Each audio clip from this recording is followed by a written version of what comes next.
On हो गया? ठीक है। हाँ फ्रेंड्स, तो देखिए ऐसा है कि मैं न्यूटन्स लॉ ऑफ मोशन और friction, Newton's law of motion और फ्रिक्शन का सारा कॉन्सेप्ट मैं दे चुका हूँ। न्यूटन्स लॉ ऑफ मोशन और फ्रिक्शन के सारे वीडियोस में दे चुका हूँ, सारा बात मैं आपको ऑफलाइन भी पढ़ा चुका हूँ, सारे कॉन्सेप्ट सबको क्लियर है, ठीक है ना। अब मैं आज से न्यूटन्स लॉ ऑफ मोशन के जो प्रीवियस मेडिकल के क्वेश्चंस हैं उनको मैं करने जा रहा हूँ। जो 20-25 क्वेश्चन हैं उनको मैं अब तक जितने भी दिन होगा उसको मैं हैंडल करूँगा। बात समझ में आ गई? मैं आपको ये दिखाऊंगा कि सारे सवाल जो हैं वो बेसिक से ही लगते हैं। जो बेसिक्स मैंने बताए हैं उन्हीं बेसिक्स से सारे सवाल लग जाएंगे। कुछ भी इधर उधर से पढ़ने की ज़रूरत नहीं है कहीं, मतलब जितनी मैंने बेसिक बातें बताई हैं उन्हीं बेसिक से मेडिकल और जेई मेंस लेवल तो बड़े आराम से लग जाएगा। जेई एडवांस के लिए कुछ प्रॉब्लम्स की प्रैक्टिस करनी पड़ती है, वो सबको करनी पड़ती है, ठीक है ना। और एनसीईआरटी के कॉन्सेप्ट सफिशिएंट है। तो आज से करके मैं आपको फर्स्ट टॉपिक से दिखा रहा हूँ। ये टॉपिक जो है फिजिक्स का सबसे आसान टॉपिक्स में से नहीं है, कठिन टॉपिक्स में से है। तो जब इसके लग जा रहे हैं तो बाकी सब भी लग जाएंगे, ठीक है ना। जैसे जैसे मैं कॉन्सेप्ट पढ़ाते जाऊंगा वैसे वैसे मैं आपको चीज़ें देता जाऊंगा, ठीक है ना। तो ठीक है, तो थोड़ा सा वॉइस वो करिए। तो अब देखिए, अब ये है कि जैसे जैसे मैं बताता जाऊंगा आपको, एक एक कॉन्सेप्ट पढ़ाता जाऊंगा, वैसे वैसे मैं सारे क्वेश्चंस आपको देता जाऊंगा। At one point of time तो इसको दे पाना पॉसिबल नहीं है, वो धीरे धीरे होगा। लेकिन इस टॉपिक से आपको ये विश्वास जम जाएगा कि आपको अगर बेसिक कॉन्सेप्ट्स क्लियर हैं तो किसी भी स्तर के न्यूमेरिकल्स हों आपके कंपटीशन के, बोर्ड के तो डायरेक्ट लगते हैं, बोर्ड में तो कुछ आपको बस पता होना चाहिए तो आपका सवाल लग जाएगा। लेकिन कंपटीशन के न्यूमेरिकल जो हैं वो अगर बेसिक क्लियर है तो थोड़ा सा आप अपने दिमाग का एप्लीकेशन करेंगे और सारे सवाल लग जाएंगे। तो चलिए आज मैं स्टार्ट करता हूँ। आपका क्या नाम है इसका, प्रीवियस ईयर्स पहले लगा रहा हूँ। हालांकि प्रीवियस ईयर्स जो है मतलब प्रीवियस ईयर्स सफिशिएंट नहीं है, लेकिन ये लगा के मैं आपको एक बार दिखा रहा हूँ कि परीक्षा का पैटर्न कैसा है। इसके बाद क्वेश्चंस तो हम लोग एक से एक खतरनाक वैसे भी लगा चुके हैं और अभी फिर लगाएंगे, है ना। तो अभी प्रीवियस ईयर्स का पहला क्वेश्चन है, आप गौर से देखिए। ये क्वेश्चन है, a 5 kg ball moving with a speed of 12 metre per second strikes a hard ball at an angle of 30 degree with the ball. Question की पहली लैंग्वेज समझिए। 0.5 kg की बॉल है जो 12 मीटर पर सेकेंड की speed से move कर रही है। 0.5 kg की बॉल है जो 12 मीटर पर सेकेंड की स्पीड से मूव कर रही है और किसी फिक्स रिजिड बॉल पे 30 डिग्री एंगल पे स्ट्राइक कर रही है। एक फिक्स रिजिड बॉल है, इसके 30 डिग्री एंगल पर ये बॉल स्ट्राइक कर रही है, ठीक है ना। अगर इसी स्पीड से वो रिफ्लेक्ट हो जाए, मतलब जिस स्पीड से वो आई, v स्पीड से आई और v ही स्पीड से रिफ्लेक्ट हो जाए, ठीक है ना, और उसी एंगल पे रिफ्लेक्ट हो जाए, तो if the ball is in contact with the ball for 0.25 second the average force acting on the ball is. अगर बॉल जो है इस बॉल से 0.25 सेकेंड्स तक कांटेक्ट में रही तो इस बॉल पे जो एवरेज फोर्स लगेगा वो क्या लगेगा, ये आपसे पूछ रहा है, ठीक है ना। तो इतनी बात तो आपको क्लियर है। तो अब ठीक है। अब देखिए, अब दूसरी बात ये देखिए कि इस क्वेश्चन को हैंडल करने में, चाहे किसी भी कंपटीशन में आए चाहे कहीं से भी आए, क्वेश्चन में सबसे पहले आप समझिए कि क्या दिया है, क्या पूछ रहा है। क्या दिया है वो क्लियर है। बॉल आई, स्ट्राइक की, उसी वेलोसिटी से चली गई, 30 डिग्री एंगल पे स्ट्राइक की, 30 डिग्री पे निकल गई। तो अब इसमें से पूछ रहा है कि एवरेज फोर्स कितना लग रहा है।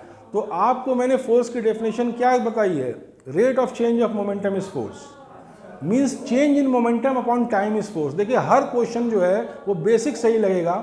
अगर इसको मुझे लगाना होता तो 20-25 सेकंड में मैं लगा लेता, ठीक है ना। लेकिन एक बात समझाना है, तो बेसिक को क्लियर करके आप देखिए हर बार डेफिनेशन और बेसिक चीज़ों से लग जाता है। देखिए, तो अब इसमें ध्यान दीजिए, ये क्वेश्चन है आपका, तो इसमें आपको एवरेज फोर्स निकालना है।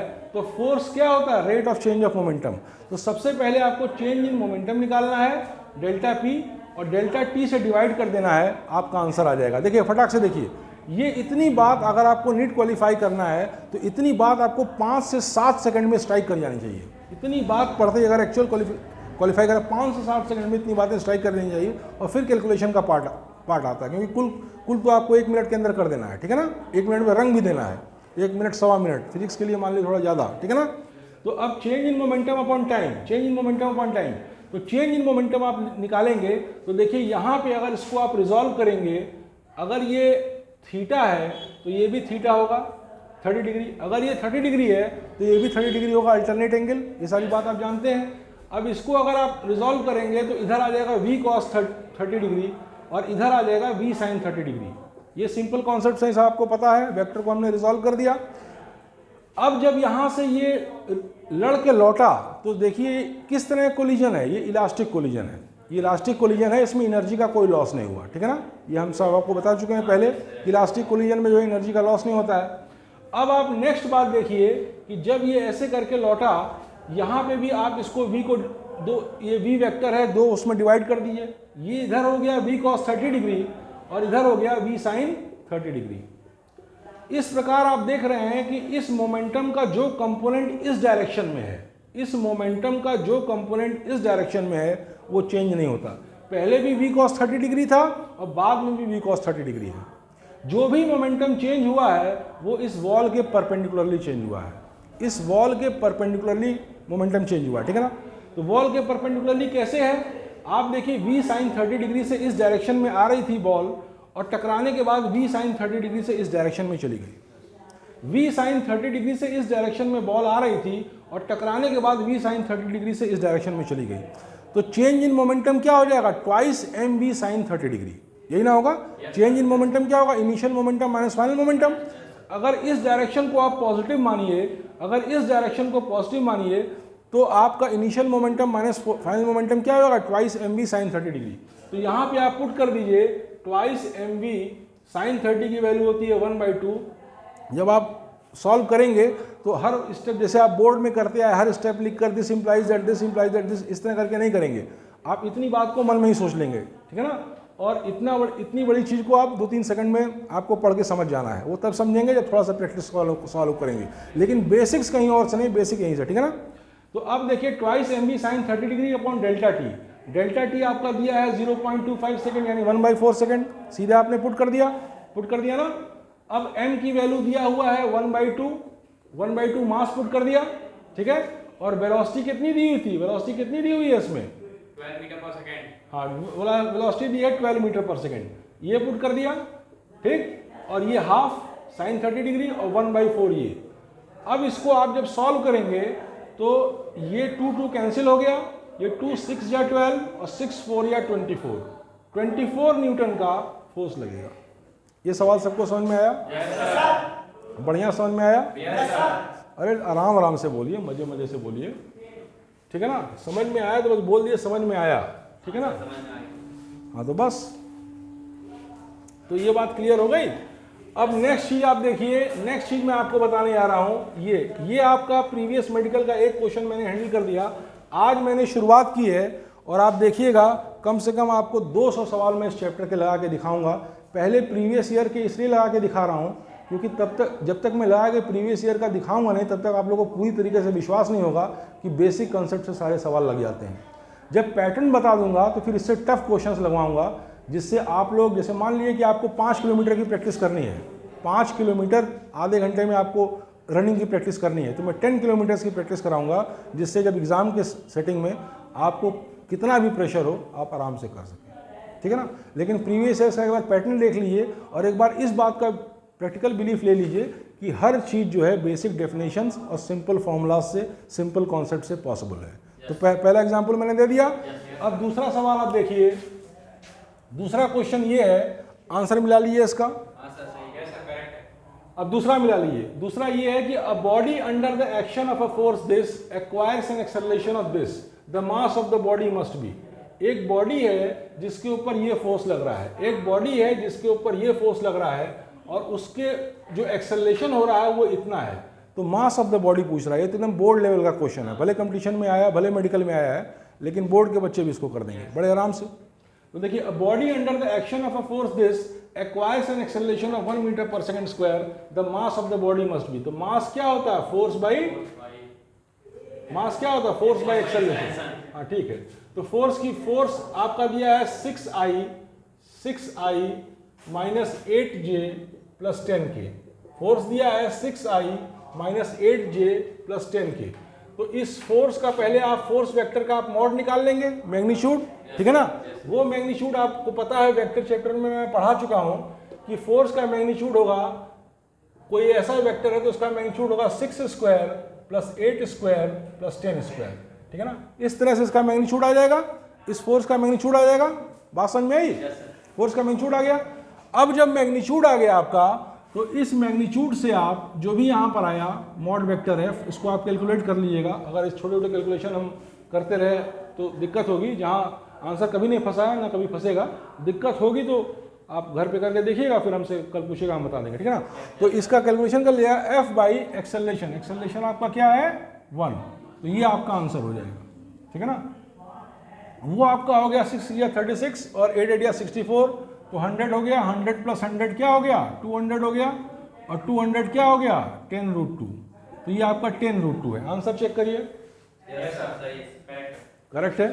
तो आप, मैंने आज शुरुआत की है और कम से कम 200 सवाल मैं लगाऊंगा, और पहले पास्ट 10 ईयर्स लगाऊंगा, ठीक है ना।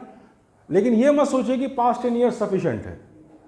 पास्ट 10 ईयर्स तो आपको पैटर्न जानने के लिए लगाना है, फिर उसके बाद आपको उससे बहुत टफ क्वेश्चंस लगाने हैं, जिससे कि एग्जामिनेशन सेटिंग में आप एकदम कंफर्टेबल रहें, किसी तरह का कोई भी दबाव भी रहे तो आपको दिक्कत ना हो, ठीक है ना। तो अब चलिए, अब बोर्ड पे लिखना पॉसिबल नहीं है, फट से इसको नेक्स्ट थर्ड क्वेश्चन आप पढ़िए फटाफट। थर्ड क्वेश्चन पढ़िए, मैं समझा रहा हूँ फटाफट। देखिए थर्ड क्वेश्चन, जल्दी पढ़िए। इसको मिटाए भाई, ये नहीं फटाक से आके मिटाई मिटाई मिटाई, सफाई से मिटाई। थर्ड क्वेश्चन पढ़िए, हम सुनते हैं। 3 blocks A, B, हाँ, and C हाँ, of masses हाँ, 4 kg, 2 kg, and 1 kg respectively हाँ, are in contact on a frictionless surface हाँ, as shown. हाँ, If a force of 14 Newton is applied on the 4 kg block, हाँ। then the contact force between A and B is. चलिए, ये भी एकदम basic से लगेगा। अगर आपको बेसिक्स जो मैंने बताए हैं, आपने मेरे वीडियोस में जो बेसिक्स दिए हैं, अगर उन बेसिक्स को आपने बढ़िया से सुना है तो ये भी सवाल लग जाएगा, ठीक है ना। और इस सवाल में थोड़ा सा मैंने कहा था कि कुछ न्यूमेरिकल ऐसे होंगे कि उसी समय थोड़ी मोड़ी बेसिक्स हम आपको और भी 1% ऐड करते जाएंगे, ठीक है ना। तो आपका ये हो जाएगा। क्वेश्चन को आप जरा फिर से पढ़िए। 3 ब्लॉक हैं, जैसा आपने बताया, रुक जाइए, 3 ब्लॉक हैं A, B and C, A, B and C, ठीक है ना। उनके masses से 4 kg. हाँ, किस ईयर में आया है ये, किस ईयर में आया है? 2015. 2015 नीट की एम्स हैं, 2015 एम्स। हाँ सर. चलिए ठीक है। अगर आप देख लीजिए, ये 3 मासेस हैं A, B, C, 3 मासेस हैं A, B, C। अब फोर्स कहाँ लगा रहा है जरा ये बताइए। Force masses 4 kg, 2 kg और 1 kg है. ये 4 kg है, ये 2 kg है, ये 1 kg है, ठीक है। अब बताइए। In contact on a frictionless surface. चलिए, फ्रिक्शन, ये सरफेस फ्रिक्शनलेस है, म्यू बराबर 0। चलिए, 14 न्यूटन अप्लाइड हो रहा है on the 4 kg. 4 kg पे 14 न्यूटन अप्लाई हो रहा है, ठीक है ना। And the contact force between A and B. Contact force between A and B, ये पूछ रहा है, ठीक है ना। अब सुनिए, मैं सवाल को बढ़िया से बाकी लोग को समझा देता हूँ। ये तो सवाल इन्होंने पढ़ लिया, अब खूब बढ़िया से पहले सवाल समझिए। सवाल में कुछ नहीं होता है। नीट और जेई मेंस के लिए जो कहीं भी पढ़ने जाता है, कहीं भी, उससे बड़ा बेवकूफ़ कोई नहीं होता है। सब आपकी किताब में है। आप एनसीईआरटी बढ़िया से करिए, नीट और जेई में, और ब्रिलियंट है तो एनसीईआरटी पढ़ के एडवांस भी मैं दिखाऊंगा यहीं करके, अगर ब्रिलियंट है। लेकिन अगर आप एवरेज भी हैं तो बहुत तरह के सवाल लगा के आपका एडवांस लगेगा, मतलब बहुत ज़्यादा सवाल लगाएंगे तो एवरेज भी हैं, मतलब ठीक ठाक हैं तो आपकी बात बन जाएगी, ठीक है ना। तो अब आप देखिए, A, B और C 3 ब्लॉक हैं। इसका मास है 4, इसका मास है 2, इसका मास है 1। यहाँ से 14 न्यूटन का फोर्स लग रहा है और ये सरफेस फ्रिक्शनलेस है। यहाँ से 14 न्यूटन का फोर्स लग रहा है और ये सरफेस फ्रिक्शनलेस है। तो हमको contact force between A and B निकालना है, contact force between A and B निकालना है। तो इसमें कौन सी ऐसा कॉन्सेप्ट है? सबसे पहले इन तीनों मासेस को एक सिस्टम मानिए। सबसे पहले इन तीनों मासेस को एक सिस्टम मानिए। तो इन तीनों मासेस को जब आप एक सिस्टम मानोगे तो मासेस में आपस में जो नॉर्मल लगाएंगे वो internal force of the system हो जाएगा। सबसे पहले A, B और C इन 3 मासेस को एक सिस्टम मानिए। उसके बाद ये आपस में जो फोर्स लगाएंगे वो internal force of the system हो जाएगा। और इसको पूरा अगर सिस्टम मानिएगा तो इस पूरे सिस्टम का जो एक्सेलरेशन होगा वो क्या होगा? टोटल फोर्स यानी 14 न्यूटन, 14 न्यूटन लग रहा है, अपॉन टोटल मास यानी 4, 2, 6, 1, 7, यानी इस सिस्टम का एक्सेलरेशन 2 है। इस पूरे सिस्टम का जो एक्सेलरेशन है वो क्या है? 2 मीटर पर सेकंड स्क्वायर। ऐसा ही सिस्टम में सब कुछ है।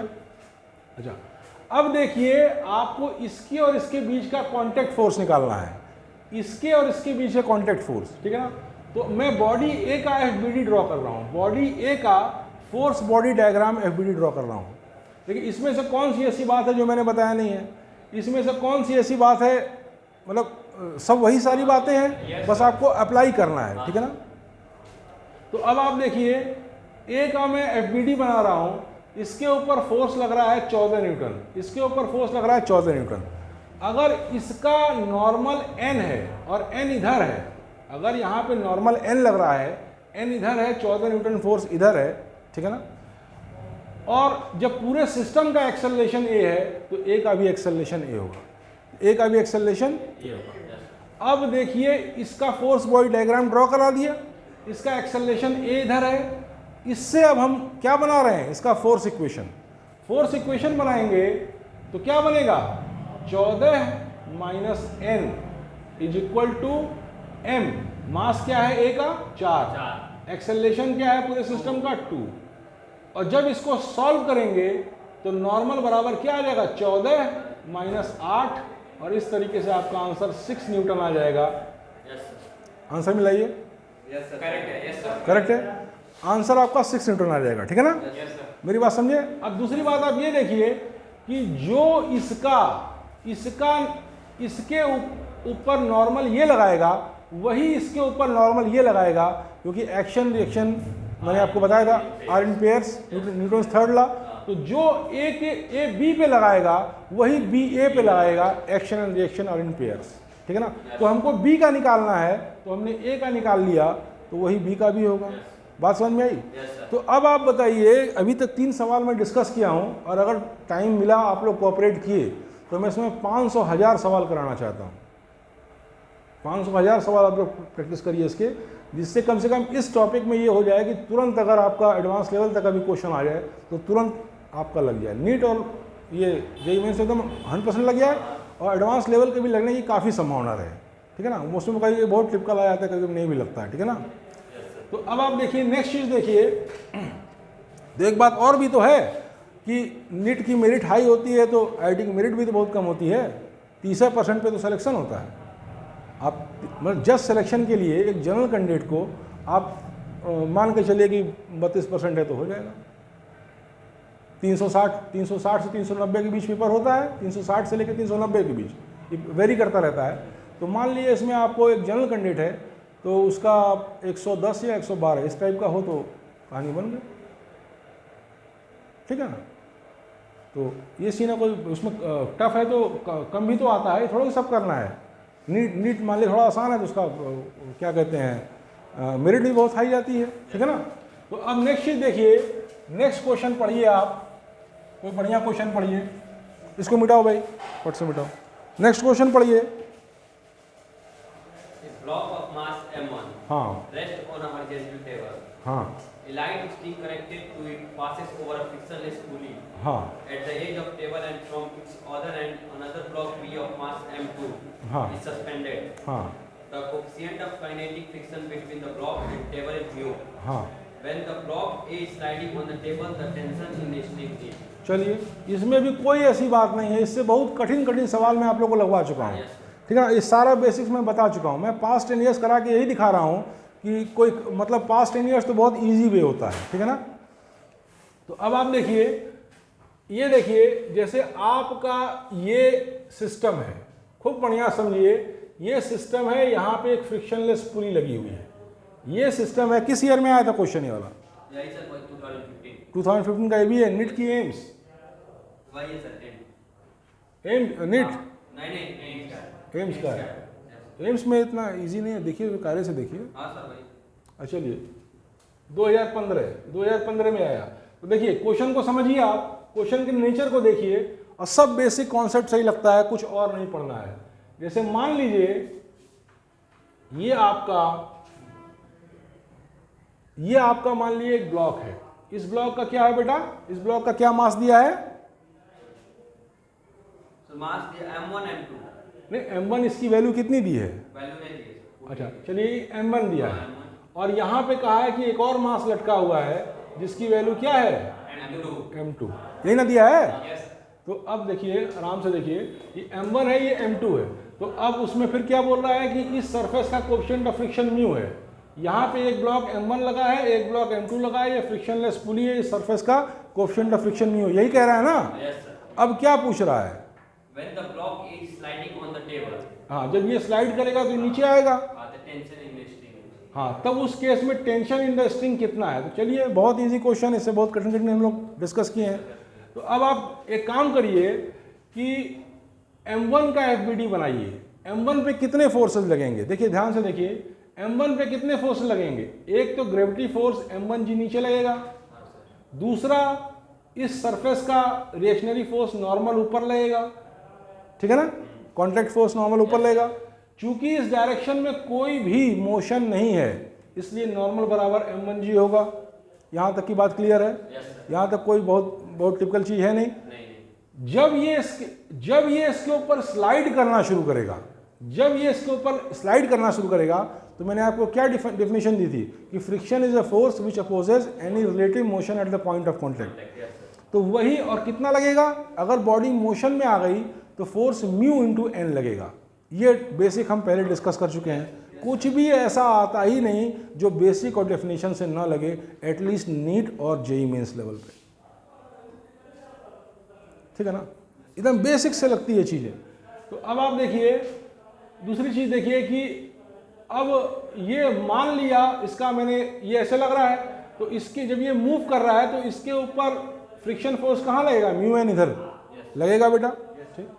अब दूसरी चीज़ देखिए, इसका मान लिए इस स्ट्रिंग में टेंशन टी है, मान लिए इस स्ट्रिंग में टेंशन टी है, तो अगर यहाँ पे टेंशन टी है तो यहाँ भी टेंशन टी होगा, क्योंकि मैंने आपको थ्योरी में समझाया था कि अगर पुली जो है क्या कहते हैं फ्रिक्शनलेस है और मासलेस है और स्ट्रिंग लाइट और इनएक्सटेंसिबल है, तो दोनों पार्ट में टेंशन सेम रहेगा। रोटेशन में एक बार बदल जाएगी, उस समय हम दूसरा कॉन्सेप्ट आपको समझा देंगे कि अगर इसका मास है और फ्रिक्शन है तो क्या केस होगा, ठीक है ना।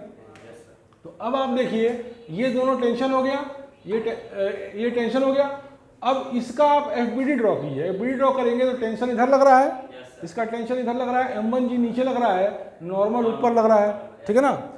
रिपीट ना करिए सर, मत बोलो, थोड़ा वो हो रहा है, चुप रहिए। तो टेंशन इधर लग रहा है, M1G नीचे लग रहा है और नॉर्मल ऊपर लग रहा है, और ये कितना लग रहा है, म्यू एन इधर। इतनी बात समझ में आई, म्यू एन फ्रिक्शन इधर लग रहा है। अब देखिए इसका फोर्स इक्वेशन बनाइएगा तो tension minus mu into normal, चूंकि इस डायरेक्शन में कोई मोशन नहीं है तो नॉर्मल बराबर M1G होगा, नॉर्मल बराबर M1G होगा। तो टेंशन माइनस म्यू M1G, ये हो गया नेट फोर्स इधर जो लग रहा है, जो नेट फोर्स इस बॉडी पे लग रहा है वो क्या होगा, टेंशन माइनस म्यू M1G। बात समझ में आ गई, समझ में आई? Yes, sir. अब आप देखिए ये नेट फोर्स बराबर M1 इंटू ए, क्योंकि अगर इस सिस्टम का एक्सेलरेशन आपने ए नीचे एज्यूम किया है तो ये ब्लॉक ए एक्सेलरेशन से इधर जाएगा, क्योंकि स्ट्रिंग तो इनएक्सटेंसिबल है, तो अगर ये ए एक्सेलरेशन से इधर जाएगा तो ये ए एक्सेलरेशन से नीचे आएगा। ये तो क्लियर हो गया, तो सब डिस्कशन पहले भी हो चुका है बेसिक्स में ही। तो अब देखिए टेंशन माइनस म्यू M1G बराबर M1A, ये आपका पहला फोर्स इक्वेशन बना। ये क्या बना, पहला फोर्स इक्वेशन। अब दूसरा फोर्स इक्वेशन आप यहां से बनाइए, दूसरा फोर्स इक्वेशन आप यहां से बनाइए, ठीक है ना। तो वो कैसे बनाएंगे कि M2 मास है, M2 मास है, इसके ऊपर कितना फोर्स लग रहा है, एक टेंशन ऊपर लग रहा है और M2G कहां लग रहा है, नीचे की ओर। टेंशन ऊपर लग रहा है, M2G नीचे लग रहा है।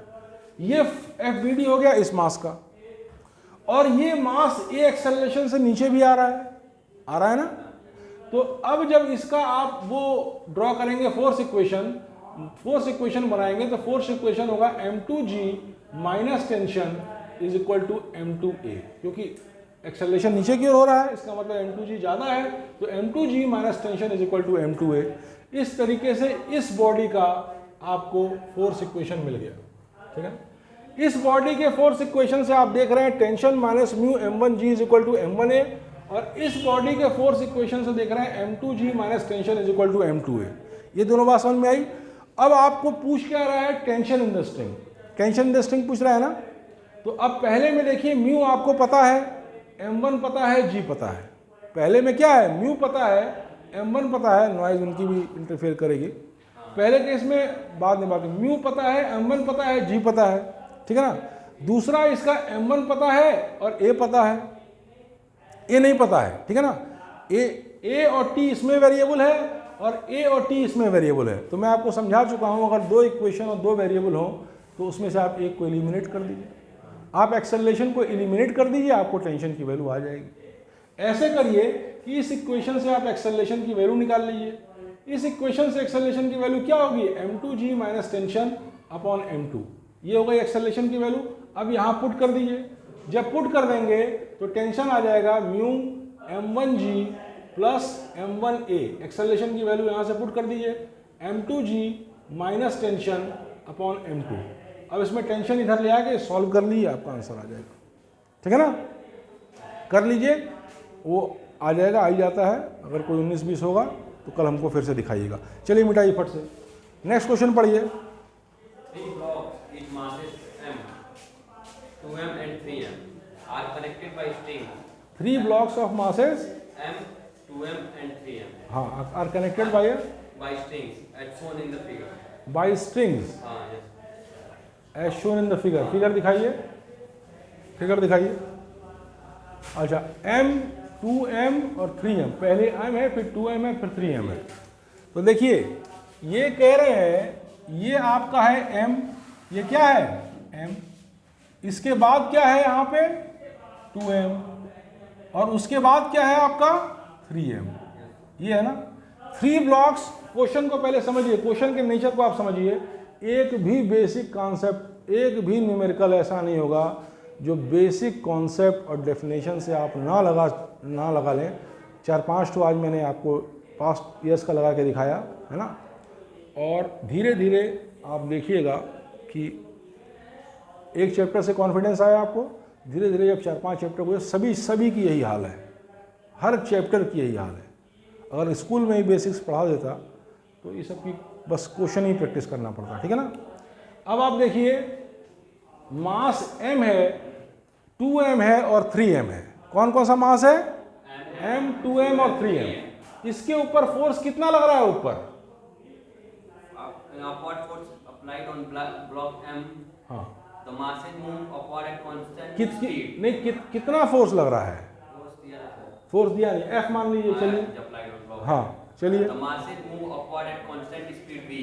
ये कांस्टेंट स्पीड से जा रहा है, यानी कि एक्सेलरेटेड नहीं है। What is net force on the block of mass 2m?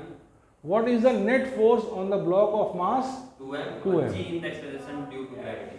G is acceleration due to gravity, वो तो नीचे लगेगा। Yes. तो net force on the mass of 2m, Net force. Net force कितना लग रहा है। ठीक है ना। तो अब आप देखिए इसके ऊपर नेट फोर्स कितना लग रहा है, ये पूछ रहा है। Yes. ये m है, ये 2m है, ये 3m है, और ये बॉडी किससे जा रही है, कांस्टेंट स्पीड से जा रही है, हैं? Yes sir. Constant speed से जा रही है. तो अब आपको ये क्या, अब आपको बताना है कि नेट जो है वो 2m पे कितना है, What is net force on the block of mass 2m? यही बताना है. Net force. तो ठीक है, नेट फोर्स आप निकाल लीजिए। तो अब आप देखिए इसको अगर आप एक सिस्टम मानिए, m, 2m और 3m को अगर आप एक सिस्टम मानते हैं तो स्ट्रिंग में जो भी टेंशन लगेगा वो इंटरनल फोर्स हो जाएगा, स्ट्रिंग में जो भी टेंशन लगेगा वो इंटरनल फोर्स लग जाएगा। अगर इसको आप सिस्टम मानते हैं, इसको अगर आप सिस्टम मानते हैं तो स्ट्रिंग में जो भी फोर्स आपस में लगेगा वो कौन सा फोर्स होगा, इंटरनल फोर्स होगा, internal force of the system होगा। ठीक है ना। तो अब अगर इस पूरे सिस्टम F4 से ऊपर जा रहा है तो कांस्टेंट वेलोसिटी से कैसे जाएगा, पहले ये बताइए। कार्य से पढ़िए, क्वेश्चन तो पढ़िए, क्वेश्चन पढ़िए कोई ना कोई। 3 blocks with masses m, 2m and 3m हाँ. are connected by string हाँ as shown in figure. हाँ After an upward force F is applied on block m, हाँ the masses move upward हाँ. at constant speed v. Moves upward with a constant speed v, जब F force लगाते हैं। हाँ, What is the net force on the block of mass 2m? G in the acceleration due to gravity. Net force on the mass 2m, तो unaccelerated है पूरा system, 2m भी unaccelerated है, net force 0 होगा। 0 option में दिया है, हाँ तो सही है, 0 है, आंसर 0 होगा। क्योंकि नेट फोर्स क्या होगा, जब आप ये देखिए ये कांस्टेंट स्पीड से जा रहा है, नेट फोर्स पूछ रहा है, तो कांस्टेंट स्पीड से आ रहा है यानी कि सिस्टम अनएक्सेलरेटेड है। देखिए अरे यार वही 10-12 पॉइंट पढ़िए और सब सवालों में वही घुमा फिरा के लगता है। 2 4 10 50 100 500 सवाल प्रैक्टिस कर लीजिए, उसके बाद सारी बात आगे पीछे वही रहती है। ठीक है ना। तो अब आप देखिए, अगर सिस्टम अनएक्सेलरेटेड है, अगर सिस्टम अनएक्सेलरेटेड है तो तभी वेलोसिटी कांस्टेंट है, और अनएक्सेलरेटेड है तो नेट फोर्स 0 हो जाएगा। सीधे देखकर नेट फोर्स 0 ऑप्शन मार दीजिए। ठीक है ना, आंसर चेक करिए। हाँ 0 है। हाँ, अब नेक्स्ट बोलिए, नेक्स्ट क्वेश्चन बोलिए, किस साल में आया ये भी बताइए। सर हो गया, आधे घंटे हो गया सर। हैं, बंद करिए तो।